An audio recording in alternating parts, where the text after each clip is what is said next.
আমার বন্ধুরা, এখানে ঈশ্বর একটি প্রতিজ্ঞা করেছিলেন আব্রাহাম ও যাকব এবং ইসাকের সঙ্গে, আর সেটা যাকবই পুনর্নবীকরণ করেছেন, আর সেটাই যিশু আমাদের সবাইকে দিয়েছেন।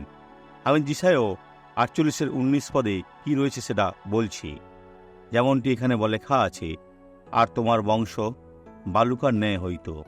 অন্যভাবে বললে, বালি যেটা সমুদ্রে পাওয়া যায়, তোমার সন্তান তাহার কণাসমূহের ন্যায় হইত। তাহার নাম উচ্ছিন্ন ও আমার সম্মুখ হইতে লুপ্ত হইত না।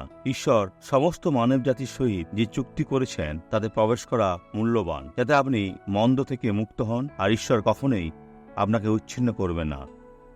আপনি সর্বদা তার চলানিতে থাকবেন, তার সুরক্ষায়। এই ধন্য ব্যক্তিকে দেখুন। কোমরে ভীষণ যন্ত্রণা ছিল আর আমি ঝুঁকতে পারতাম না। কতদিন আপনি করতে পারেননি? প্রায় 5 বছর হয়ে গেল। 5 বছর? যখন দেখি কেমন সুস্থ হয়েছেন। ঈশ্বরের কন্যা, আপনি যেতে পারেন। আসুন প্রার্থনা করি। পিতা, যিশুর নামে সমস্ত মন্দ কার্যকে বিপরীত করতে প্রার্থনা করছি।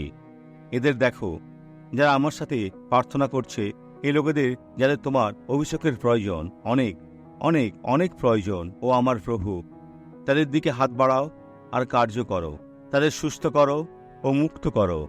আমি নিশ্চিত করছি যিশুর নামে। আর আপনি বলুন আমেন। বিশ্বাস করি। ঈশ্বর আশীর্বাদ করুন।